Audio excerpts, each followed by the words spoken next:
Campinas, 6 de outubro de 2021. A todos os participantes da segunda arena de discussões da disciplina de Planejamento Urbano e Regional A do curso de Arquitetura e Urbanismo da PUC Campinas. Carta aberta ao Xingu e à sociedade brasileira. Nós, alunos e representantes nesta disciplina do Ministério do Meio Ambiente e Agência Nacional de Águas, cidadãos pautados pela preservação da natureza e seus recursos e convencidos de que o caráter de urgência deste tema é relevante por impactar diretamente a qualidade e os modos de vida de gerações futuras,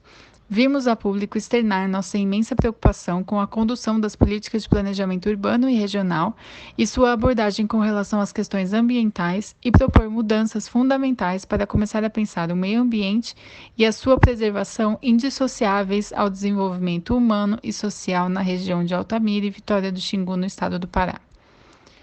Indiscutivelmente, diante da conjuntura atual e após análises aprofundadas do tema, o cenário tendencial que vimos à frente é alarmante. Vale ressaltar que a preservação do bioma amazônico e o combate à sua destruição por queimadas e desmatamento poderiam ser considerados uma estratégia de posicionamento crítico e de significativa relevância perante os atores do cenário internacional. Na contramão, observamos a falta de preocupação e, consequentemente, fiscalização por parte do governo em todas as suas instâncias, principalmente a federal, do desmatamento na Amazônia.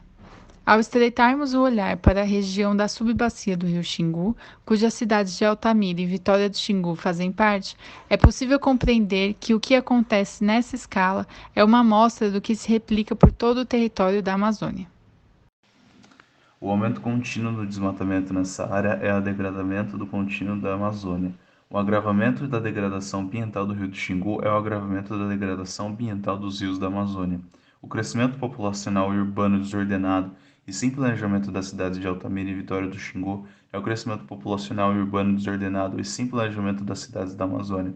Portanto, o que vimos no cenário futuro tendencial é a contínua falta de transparência de dados oficiais com relação ao meio ambiente, o aumento da bancada ruralista no Congresso e, consequentemente, a barragem de projetos que visam a proteção ambiental, a crescente falta de fiscalização das leis ambientais no território, a passividade política para impedir o avanço do desmatamento e queimadas,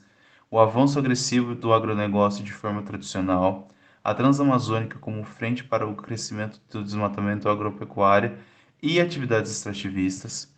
novas frentes de malha rodoviária, principalmente ilegais, acelerando o desmatamento, o contínuo crescimento populacional desordenado e sem planejamento urbano alinhado, resultando em cidades e paisagens mais lineares e, consequentemente, maior demanda para infraestrutura e desmatamento. A falta de saneamento básico e abastecimento de água inadequados nas cidades de Altamira e Vitória do Xingu, resultando no agravamento da degradação ambiental do rio Xingu. Os impactos diretos na qualidade de vida das comunidades ribeirinhas e indígenas, as constantes invasões de terra indígena, o aumento de áreas de extrativismo ilegal, tanto para mineração e madeira, a prolongação da decisão do marco temporal ad eternum, o ecoturismo sem prioridade para o desenvolvimento econômico e talvez o aumento da pressão de países parceiros comerciais para a preservação da Amazônia, porém de forma insuficiente. Acreditamos que se mantivermos o status de passividade e não planejamento urbano regional eficaz, este é o cenário futuro que se apresenta. Ao pensarmos nas eleições de 2022 e, na pior das hipóteses, uma reeleição presidencial do atual governo, pensamos que a situação somente se agravaria, contando com a savanização crescente e irreversível da Amazônia, a exploração irresponsável dos recursos naturais até sua escassez, a degradação de forma irreversível do rio Xingu, a extinção exponencial da fauna, a piora no saneamento básico e abastecimento de água nas cidades de Altamira e Vitória do Xingu, o aumento de aterros sanitários, novos projetos de grande porte de infraestrutura que geram grandes impactos ambientais, como uma possível ampliação da usina de Belo Monte, novas frentes de malhas rodoviárias passando por áreas preservadas, o aumento da parcela passiva e apática político-social sobre as questões ambientais, a falta de conscientização da opinião pública sobre a questão de sustentabilidade, o apagamento total dos dados oficiais, o aumento de áreas de mineração oficializadas e clandestinas, a expulsão de comunidades indígenas e ribeirinhas de suas terras de origens, a extinção da demarcação de terras indígenas e o baixo incentivo ao ecoturismo. A partir desse cenário, Nosso dever como cidadãos e futuros arquitetos e urbanistas é pensar de forma propositiva novas formas de olhar e ocupar o território a fim de evitar que o cenário citado se concretize. Para tal, estabelecemos como metas alguns pontos que consideramos vitais para uma mudança de paradigma e visão de mundo, resultando na regeneração ambiental e preservação para futuras gerações. O cenário futuro ideal seria aquele que contemplasse a transparência de dados fiscais, o zoneamento na prática estar alinhado com o proposto no papel, o planejamento urbano de adensamento das cidades, principalmente Altamira, para conter a expansão linear, porém sem a mudança drástica na paisagem, o cumprimento das obrigações de saneamento básico e abastecimento das águas na cidade de Altamira e Vitória do Xingu pela usina de Belo Monte, novas pesquisas e utilização de matrizes energéticas, maior fiscalização das rodovias ilegais e melhor planejamento da malha rodoviária, passando por áreas já urbanizadas, a diminuição das frentes de desmatamento, como novos projetos e políticas ambientais com a criação de arco de preservação em contraposição ao arco de desmatamento. Novas políticas de proteção de terras indígenas e comunidades ribeirinhas, entendendo que estes são mecanismos para a preservação ambiental. Mobilização política e social em defesa da preservação ambiental e sustentabilidade. Planejamento de recuperação da flora às margens do rio Xingu e a realocação das comunidades. Mudanças de hábitos alimentares levam à diminuição do consumo de carne, consequentemente, diminuição da demanda pelo setor agropecuário,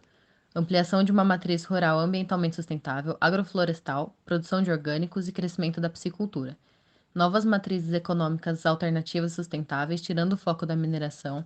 incentivo ao ecoturismo, programas socioeconômicos de atrelamento de produção sustentável com comunidades locais, por exemplo, produção de alimentos em agricultura familiar e contratos com a prefeitura para fornecê-los às creches, programas de reciclagem, aumento de políticas ambientais por parte de empresas multinacionais, incentivo à pesquisa científica e catalogação das espécies, decisão contrária ao marco temporal para terras indígenas, diversificação das malhas viárias com planejamento, incentivo à bioeconomia e economia circular, a implementação de forma efetiva do programa Bolsa Verde, que visa ajudar as famílias em situação de extrema pobreza, incentivando prática de proteção à natureza, e do Plano de Ação para a Prevenção e Controle do Desmatamento na Amazônia Legal. Por fim, com o objetivo de espacializar todas as proposições e cenários desejáveis, apresentamos o mapa síntese com a delimitação de zoneamentos, com a proposta principal de criação de um arco de preservação ao redor das unidades de conservação de proteção integral e terras indígenas, que é composto pelas zonas de transição, com incentivo à produção de agricultura familiar e ecoturismo, e pelas zonas rurais agroecológicas, ampliando a matriz rural ambientalmente sustentável.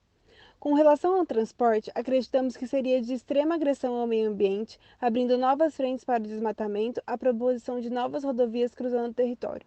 Com relação à mineração e com o avanço das tecnologias verdes, acreditamos que seria necessário gradativamente rever a mineração como principal matriz econômica, visando novas práticas como o ecoturismo e a agricultura agroecológica, com agrofloresta, piscicultura, produção de alimentos orgânicos, entre outras, tendo como objetivo o estabelecimento de uma economia mais circular e de menor impacto ambiental. Seguindo o raciocínio das tecnologias verdes, acreditamos que será necessário rever a principal matriz energética na região concentrada na usina hidrelétrica de Belo Monte, principalmente devido à sazonalidade do rio Xingu. Para fechar, gostaríamos que a nossa fala tenha tocado a todos e que tenha plantado uma semente para a regeneração ambiental com caráter de urgência. Afinal, o futuro já está acontecendo. Cabe a nós mudarmos o presente. Atenciosamente, Grupo 5, Meio Ambiente e Agência Nacional de Águas.